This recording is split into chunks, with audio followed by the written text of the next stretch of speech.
Hoje, no programa 9 Minutos, vamos ter uma conversa com uma pessoa que desenvolve um trabalho, uma cruzada de ordem espiritual e religiosa. E nessa conversa, na verdade, é que a gente pretende entender o que leva uma pessoa a se dispor a tocar a sua vida assim, em favor de uma causa, em favor de uma ideia. Nós vamos conversar com o missionário José Antônio de Souza Filho, um missionário peregrino, prega para os drogados que usa o evangelho para combater as drogas. E é com ele que nós vamos conversar agora. Aliás, missionário, nós vamos começar essa conversa exatamente com esse questionamento. Como é que uma pessoa larga as coisas na vida, pelo menos nas coisas normais que as pessoas normalmente idealizam, sonham ter, uma família, um trabalho, né? Bens de consumo, correto, para pregar o evangelho. O que leva uma pessoa a fazer isso? Bom, primeiramente eu agradeço pelo espaço. Bom, o que leva uma pessoa a se desenvolver nesse trabalho de missões, no meu caso, que eu sou missionário, é que eu alcancei uma graça, uma dádiva muito profunda, porque eu era um ex-viciado em drogas nos anos 70, era uma pessoa inútil para a sociedade e naquela época da ditadura eu não tinha valor, isto é, a sociedade me rejeitou, me repudiou. E através de muita angústia, de muita depressão, é que eu encontrei através da Bíblia a luz para entender a realidade da vida. E eu fiz um pacto com Deus. Se ele me libertasse daquele mundo de drogas, aquele mundo promíscuo, eu dedicaria toda a minha vida em prol do trabalho evangelístico. Por isso que até hoje eu continuo com esse mesmo propósito. E vale a pena a gente rejeitar as coisas banais, no meu caso, que eu vivia nos embalos das drogas, era um hippie, para hoje dedicar a vida cristã. Isto é uma causa nobre. E o evangelho, para mim, é uma causa nobre. O senhor diria que uma pessoa que passou por isso tem uma facilidade de compreender o drama do drogado? Realmente, eu passei uma fase turbulenta na minha vida e sei que viver nas drogas é algo realmente terrível, né? Porque as drogas realmente elas massacram o jovem, o viciado, e ele não tem como sair fora. Você vê que tem casos aí até de pessoas de alto nível social que estão numa crise terrível, né?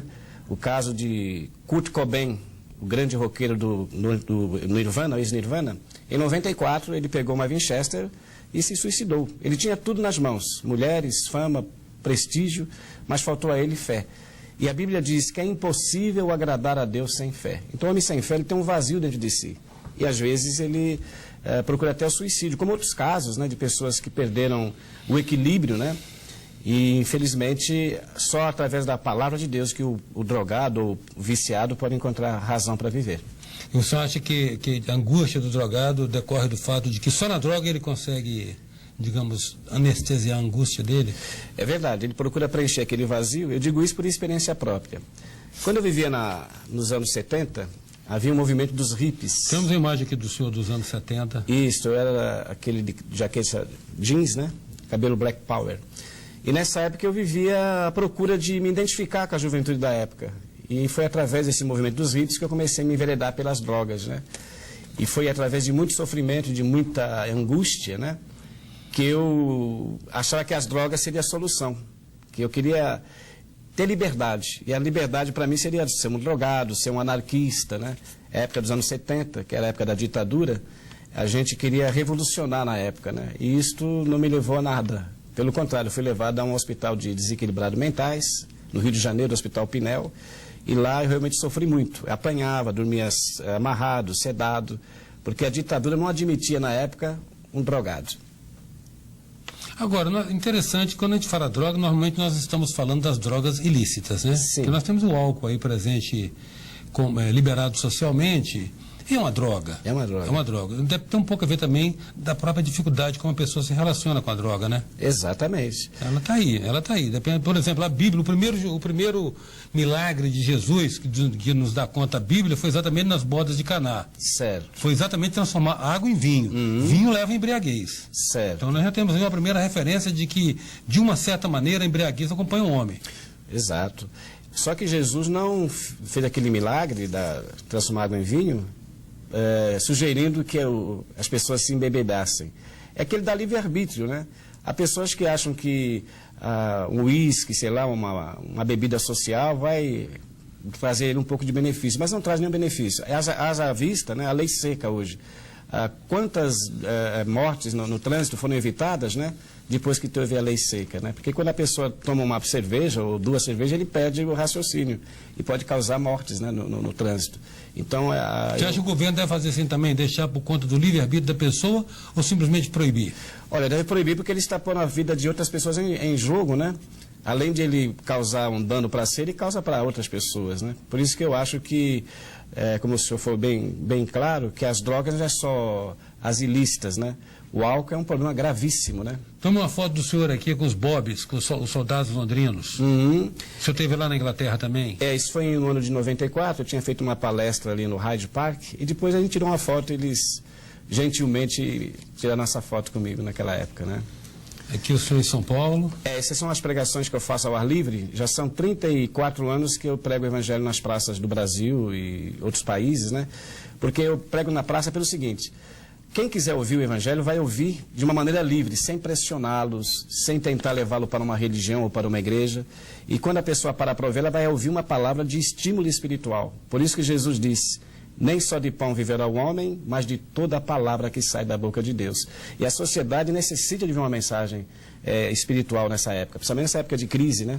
E o senhor crê que, por exemplo, uma palavra, uma dissertação que o senhor faça em praça pública, digamos, um discurso bem inspirado inclusive pela nobreza do propósito que o leva a fazer esse discurso. Correto. Consegue demover uma pessoa, tirar uma pessoa desse caminho? Olha, consegue, porque eu tive vários resultados, pessoas que vieram conversar comigo depois de um tempo. Houve até um caso de um ex-empresário que queria se suicidar-se. Eu estava pregando na Praça Antônio Prado, no centro de São Paulo, e ele me confidenciou, depois de uns dias, que ele estava propenso a mergulhar no viaduto Santa Efigênia.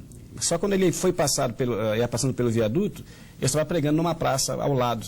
E ele ouviu a mensagem e, segundo ele, quando ele ouviu a palavra, ele sentiu o impacto da mensagem e perdeu a vontade de se matar. E hoje é uma pessoa bem-sucedida, porque através da Bíblia ele encontrou razão para viver. Em 9 minutos, hoje, nós estamos conversando com o missionário José Antônio de Souza Filho.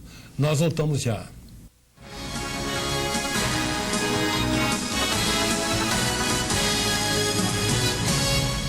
Voltamos com 9 minutos, que traz hoje o missionário José Antônio de Souza Filho. Missionário, o que é dito? O que o senhor diz para uma pessoa que está presa às drogas, viciada em drogas? O que o senhor diz para demovê-la dessa atitude, dessa prática? Muito bem. Primeiro eu me dirijo a uma pessoa que é viciada em drogas de uma maneira tranquila, sem pressioná-lo, porque ele está ali de uma maneira, talvez até sem preparo psicológico para ouvir alguém falar com ele. Então eu uso até um argumento mais assim como uma gíria, né? Porque eu era um ex-drogado, então eu sei como me aproximar desses jovens, né? Eu digo: olha, jovem, não vim quebrar o seu barato, não vim fazer a sua cabeça para você sair fora desse mundo de drogas, mas eu quero passar a você uma experiência que eu passei, que eu tive com Cristo, e Ele pode libertá-lo como Ele me libertou. Aí eu deixo aquele versículo: Jesus disse: conhecereis a verdade e a verdade vos libertará. E vou citando textos bíblicos, né? Vou interagindo com essa pessoa, ela vai fazendo perguntas, eu vou respondendo, e há um relacionamento amigável, né? Sem nada de pressão, porque o drogado não quer ser questionado por ninguém. Não existe, então, trechos específicos da Bíblia que o senhor menciona como respaldo para a sua mensagem, não? Existe um dos textos que eu cito aos jovens, ou às pessoas em geral, é que Jesus disse: quem comigo não ajunta, espalha. Se a pessoa não estiver interagindo com Cristo, ela não tem como ter equilíbrio. Aí eu dou um exemplo: um carro sem combustível está morto. A pessoa que não tem fé, ela está morta, tem um vazio. E só através da fé é que ela vai encontrar forças para reagir. Ele tem que fazer um pacto de fé. É como exemplo: se eu quero ir até um cinema, eu não vou pelo cinema, eu vou pelo filme. O filme é que me atraiu. Eu digo a eles que não é a religião que vai mudá-los ou que vai transformá-los. Ele deve buscar Deus, a palavra, e focar somente a palavra. Por isso que Jesus diz: nem só de pão viverá o homem, mas de toda a palavra que sai da boca de Deus. O senhor acha que... E como é que o senhor se mantém, missionário? Como é que o senhor se mantém? Como é que o senhor come? Como é que o senhor paga a sua passagem? Como é que o senhor compra a sua roupa? O senhor está bem apresentado? Então, como é que o senhor faz isso? Boa como pergunta. Dos anos 75 até o ano 2002, eu trabalhei em grandes empresas. Trabalhei na Enciclopédia Britânica, no jornal DCI, um jornal direcionado à economia, né? Depois, no ano de 82 até 2002, eu trabalhei no IBOP. Eu fui chefe de departamento de pesquisas do IBOP. No ano 2000, eu saí da empresa e toda a minha vida agora é dedicada exclusivamente ao evangelismo. E a sua pergunta respondendo, hoje há 3 pessoas que colaboram financeiramente com o meu ministério. São 2 irmãos na fé, né? Todos os meses colocam uma quantia na minha conta, irmãos que ganham muito bem, e eu não pedi para eles colaborarem comigo, mas eles sentiram isso voluntariamente. E tem um irmão também, fisicamente, Carlos Alberto, que todos os meses colabora com uma quantia. Então eu gasto o básico. Alimentação eu como pratos simples.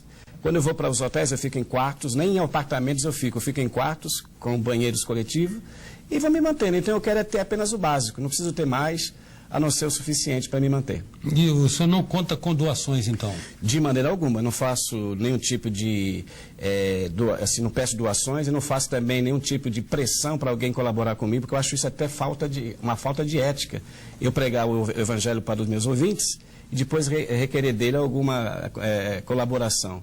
Isso é feito apenas com 3 pessoas. Alguém até que conhece o seu trabalho, conhece meu trabalho, acha que o senhor merece essa exatamente, sabem do meu objetivo e faço isso há mais de 33 anos, não é de hoje. Se eu quisesse usar o evangelho para ficar rico ou ter uma estabilidade econômica, eu formaria uma igreja, seria um líder aí de uma igreja, porque eu, graças a Deus, tenho um dom para pregar, mas eu não uso esse dom para fazer da minha vida missionária um trampolim para obter riquezas, né? Porque Jesus disse, de graça recebestes, de graças dai. Eu recebi uma graça de Deus, eu não posso fazer da graça um comércio. E o que você acha dessas igrejas que fazem isso, que professam, que na verdade se tornam indústrias da fé? Eles estão fora do foco bíblico.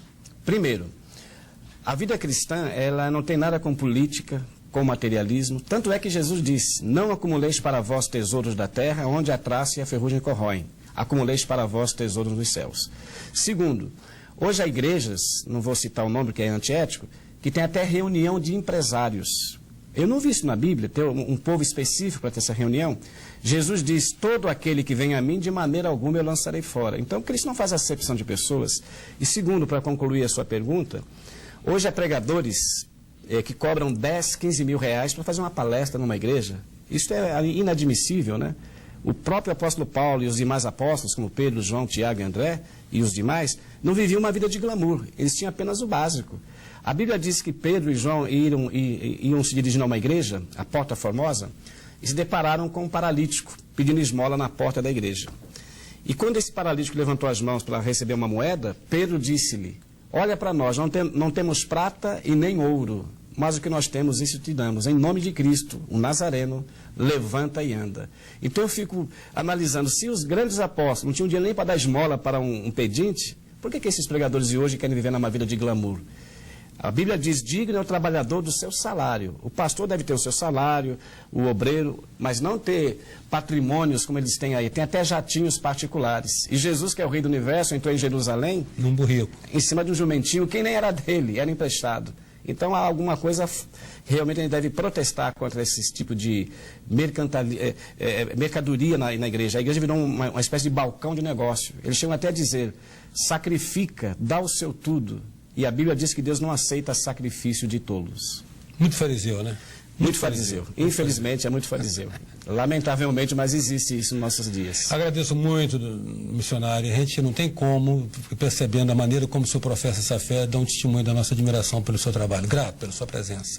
Eu agradeço também pelo programa, né, e pela sua boa receptividade e desejo bastante paz para todos os seus telespectadores. Em 9 minutos nós contamos com a presença do missionário José Antônio de Souza Filho. Até já. Sou passageiro do tempo, tentando entender,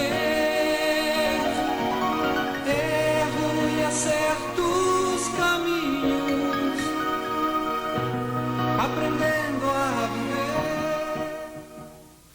9 minutos. Oferecimento Insinuante. Traga a senha e compre mais barato ainda.